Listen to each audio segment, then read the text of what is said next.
Observe 1 minute of silent prayer or meditation.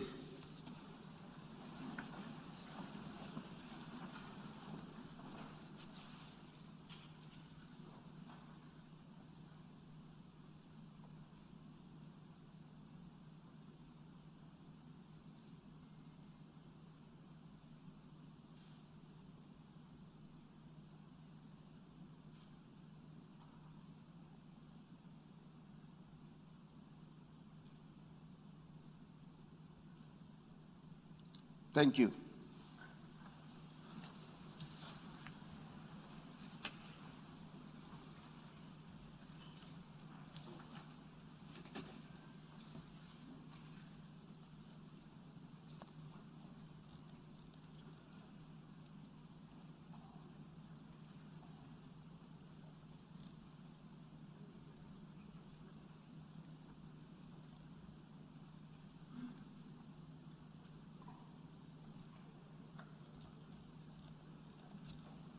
I will now deliver a statement from the rostrum.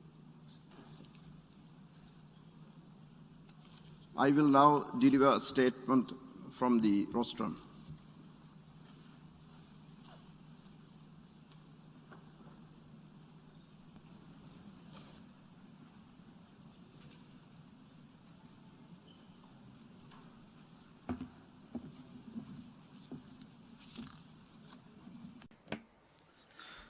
In the name of Allah, the most gracious and merciful, Secretary General of the United Nations, Antonio Guterres, President of the 75th session of the General Assembly, Volkan Bozkir, distinguished permanent representatives, Excellencies, beloved Maldivian citizens.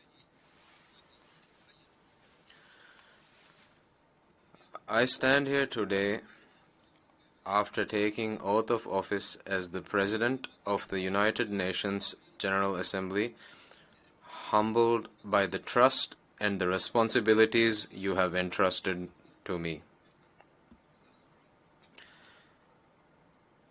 and thankful for the honor you have bestowed on my beloved country, the Republic of Maldives.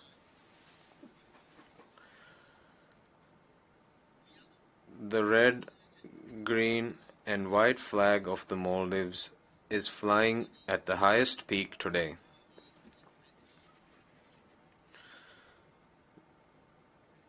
Because of the brave sacrifices of our foregone national heroes and the sacrifice of our courageous citizens today, the Maldives is at the pinnacle of international diplomacy. My first responsibility at this time is to thank the Almighty Allah for bestowing this honor on the Maldives.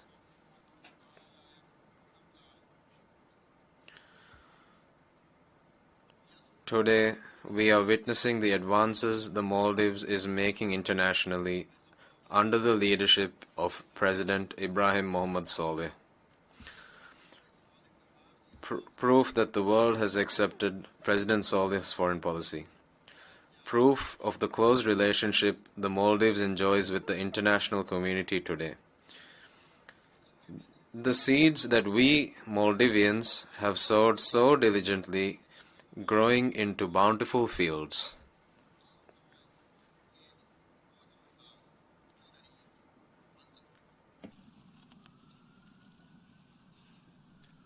My dear brother, President Bozkir, I commend you for your stewardship during the 75th session. Navigating the workings of the General Assembly during a pandemic was no easy task. I know I speak on behalf of the members of this august body when I express appreciation and gratitude for your fortitude and determination.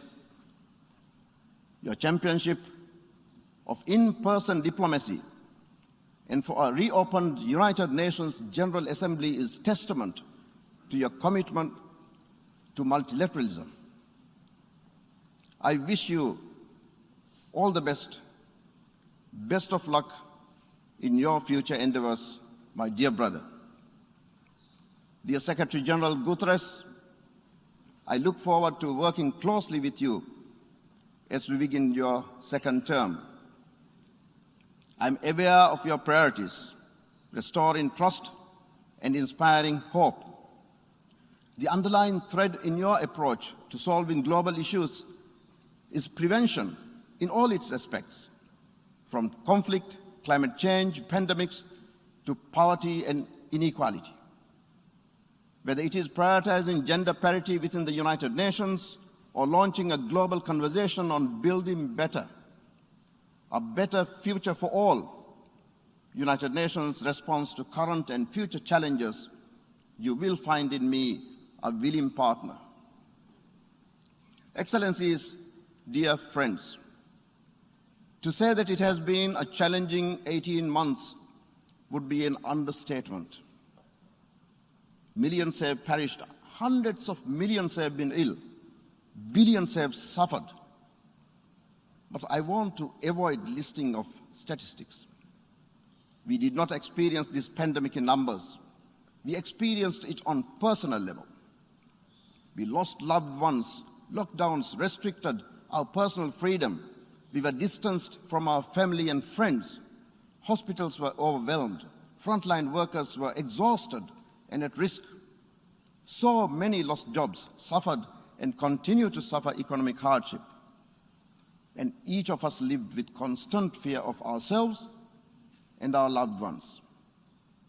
Every one of us experienced the pandemic differently. But some elements have been near universal. Anxiety, insecurity, grief, hopelessness. And it is not just COVID-19. Every day we hear more and more news to ignite our collective anxiety. Climate change, disasters, conflict, and instability. These issues dominate our airwaves. The narrative must change. And we must be the initiators of this change. Dear ambassadors, ladies and gentlemen, people look to the leaders and elected officials for guidance, for assurance, for signs that things will indeed get better, that tomorrow will be better. The General Assembly must play a part in this.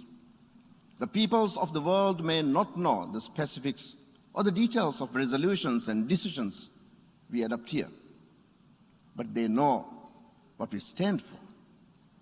The very mention of the United Nations conjures up images of the world leaders standing before the world, standing against this green marble backdrop. To billions of people, the United Nations represents an ideal, an aspiration. It represents a promise of a better future. Excellencies, dear friends, ladies and gentlemen, while the pandemic unleashed an unprecedented crisis, we have witnessed incredible acts of kindness and compassion, acts that reaffirmed our common humanity and collective strength. As nations united, let us draw upon that collective humanity now. I've embraced hope as the theme for my presidency. I'm not naive, nor do I say this just to say nice sounding words. I say this because I believe that this is what this moment in time calls for.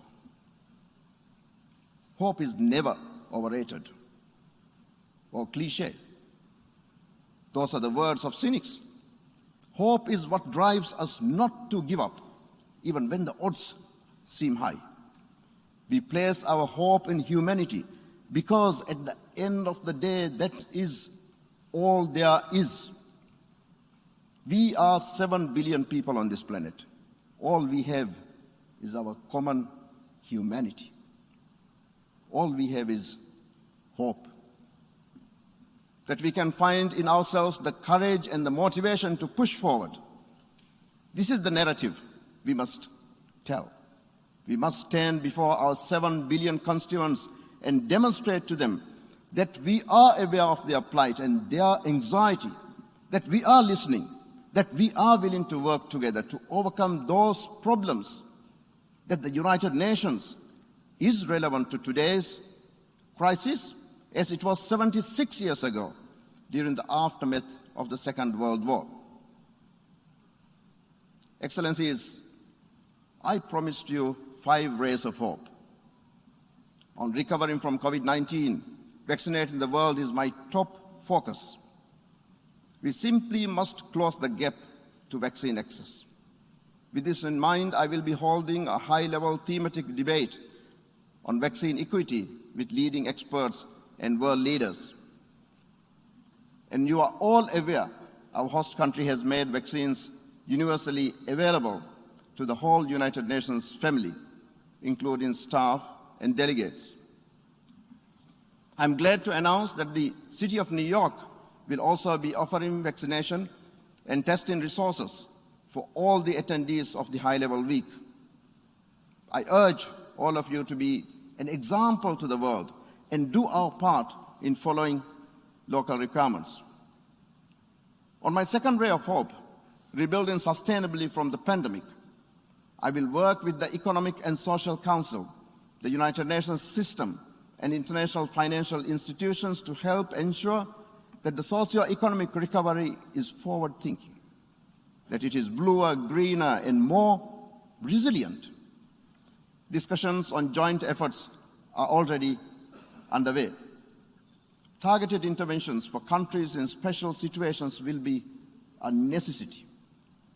The 5th United Nations Conference on the Least Developed Countries, to be held in Doha in January 22, will be one of such avenues.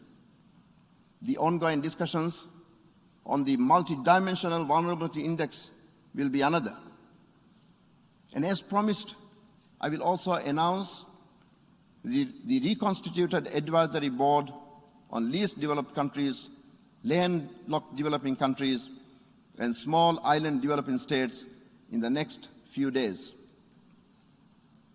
On responding to the needs of the planet, during this super session for nature, I will convene a high-level climate change event in October, prior to the COP26 summit.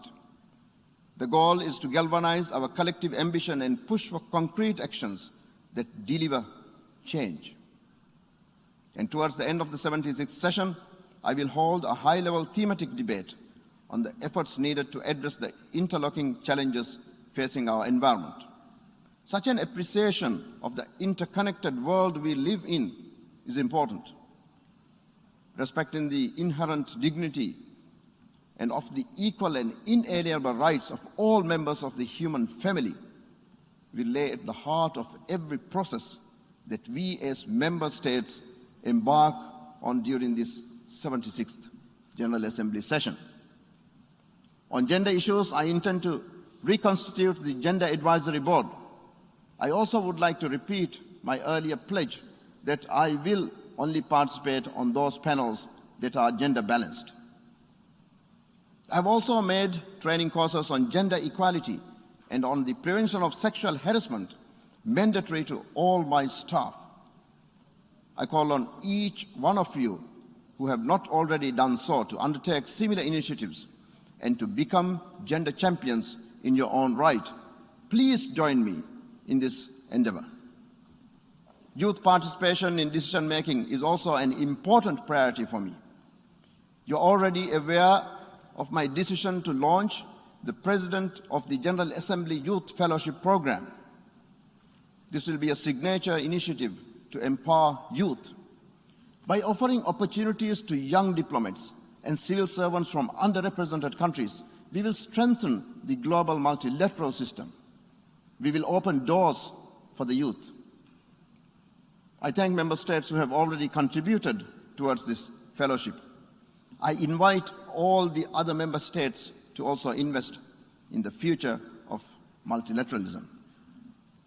And finally, on the United Nations reform and revitalization, we must once again make the United Nations a forum for all, a forum of we the peoples, To achieve this, I will work on enhancing the participation of civil society organizations.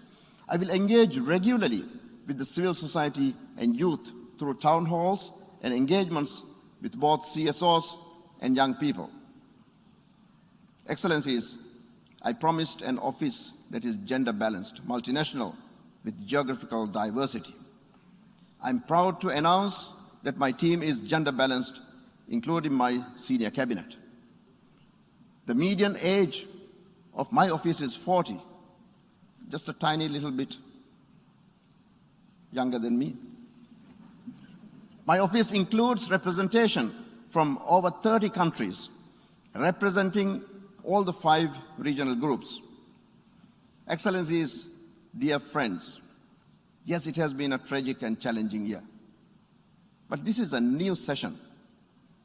We can fall back on the comfort and predictability of systems and procedures of the UN machinery that fills our days.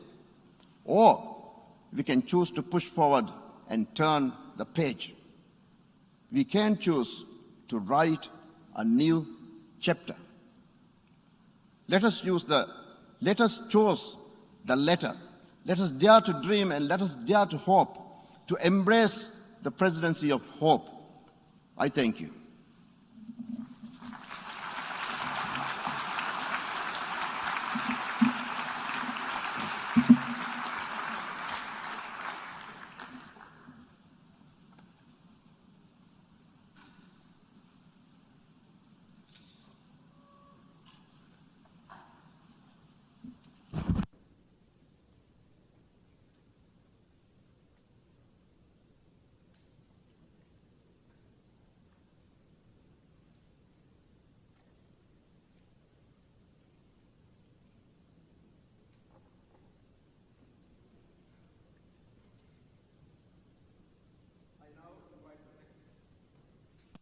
I now invite the Secretary General of the United Nations, His Excellency Antonio Guterres, to make a statement.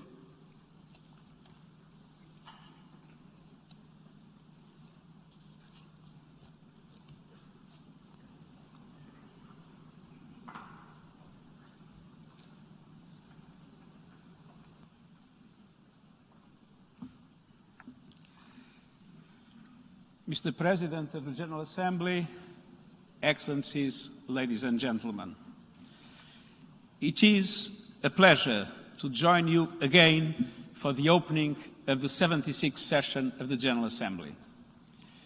Let me start by warmly congratulating His Excellency Abdullah Shahid of the Maldives on his election.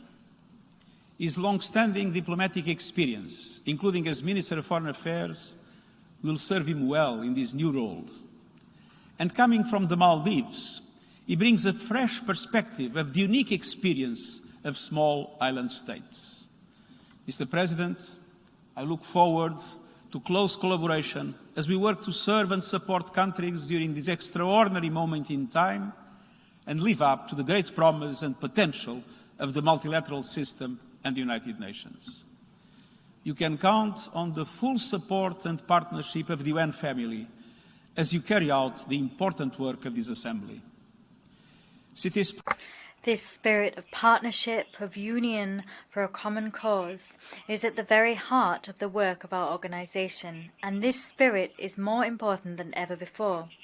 We gather here today in a period marked by major challenges and divisions, by conflict and climate change, by increasing poverty, exclusion and inequality, and by a pandemic which continues to threaten the lives, the livelihoods and the future of the world's peoples.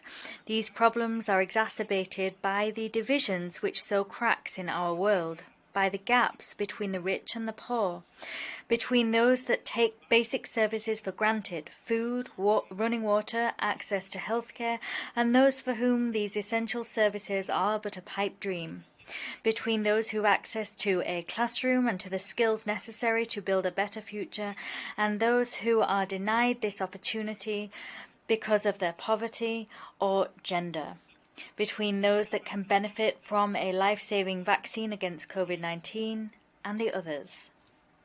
President, these challenges and divisions are not a force of nature. They are man-made. By economic systems stacked against the poorest and most vulnerable. By unchecked greed that is destroying our planet. By the lingering scars of colonialism that have never fully healed. By thirst for political and ideological dominance that fuel social unrest, mistrust, terrorism, and armed conflicts. But these challenges and divisions can also be corrected if we come together now as a human family, if we unite behind our work here in this chamber and gather around the spirit of multilateralism that brings it to life. If we get serious about translating rhetoric into results for the most vulnerable. Because as COVID-19 and climate change are proving every day, challenges and threats are borderless. They affect us all.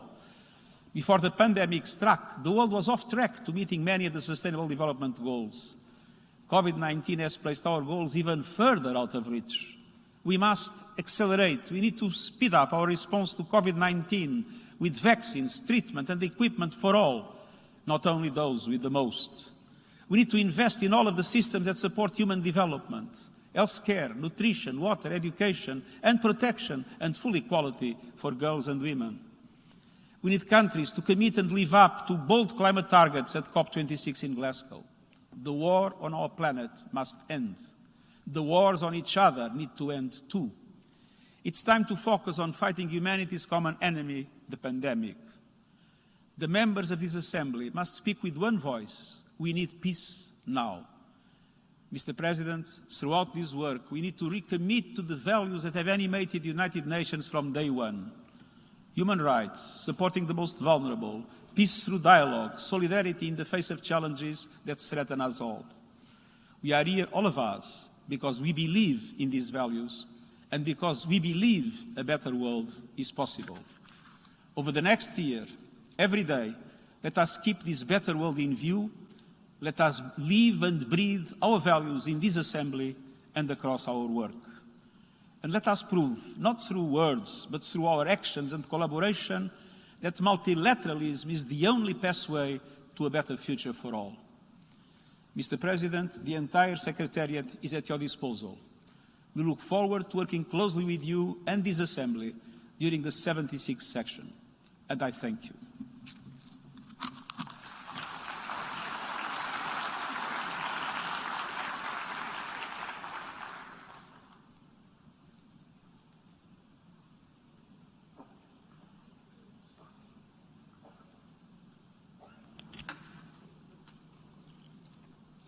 I thank the Secretary General for his statement.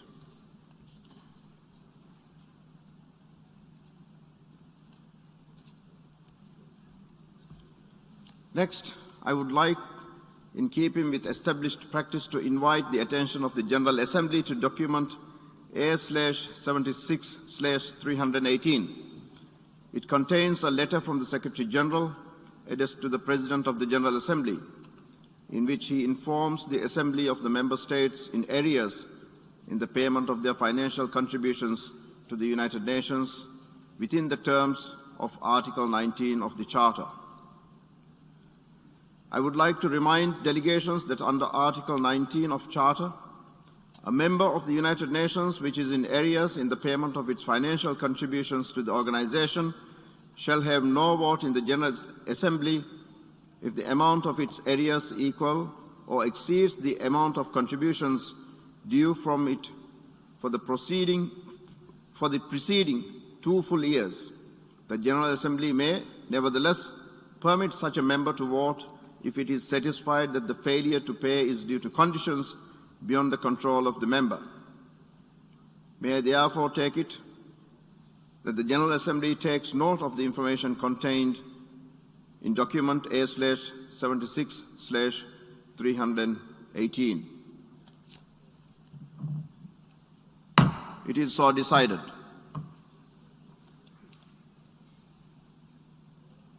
I would now invite the General Assembly to turn to the appointment of the members of the Credentials Committee. Rule 28 of the Rules of Procedure provides that the General Assembly at the beginning of each session shall appoint, on the proposal of the President, a Credentials Committee consisting of 9 members. Accordingly, it is proposed that for the 76th session, the Credentials Committee should consist of the following member states: Bahamas, Bhutan, Chile, China, Namibia, Russian Federation, Sierra Leone, Sweden, and the United States of America.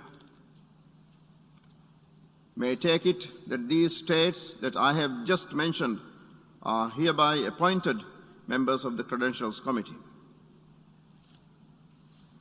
It is so decided.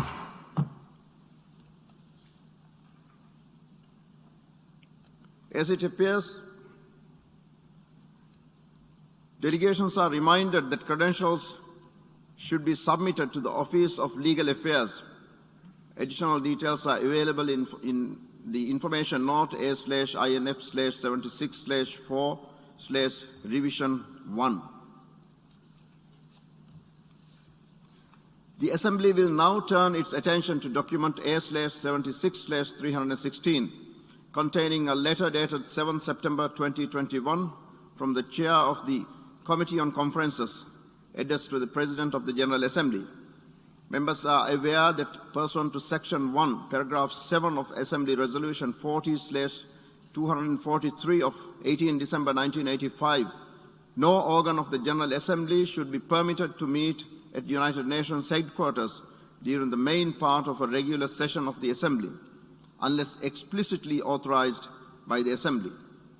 In this connection, authorization is sought for the following entities: Open-Ended Working Group on Security of and in the Use of Information and Communication Technologies 2021 to 2025, Independent Audit Advisory Committee, Committee on the Exercise of the Inalienable Rights of the Palestinian People, Committee on the Relations with the Host Country, and states parties to the United Nations Convention on the Law of the Sea. May I take it that it is the wish of the General Assembly to authorize these entities to meet during the main part of the 76th session of the General Assembly, on the strict understanding that all such meetings would be allocated conference services on an if available basis from within existing resources, in such a way to ensure that the work of the General Assembly and its main committees is not impeded. It is so decided. Before concluding, I would like to inform delegations that the General Committee will meet tomorrow morning, Wednesday, 15 September 2021, at 10 a.m. in the General Assembly Hall to consider the memorandum of the Secretary General on the organization of the 76th session of the General Assembly, adoption of the agenda and allocation of items issued as A/BUR/76/1. The first plenary meeting of the General Assembly at its 76th session is now concluded. The meeting is adjourned.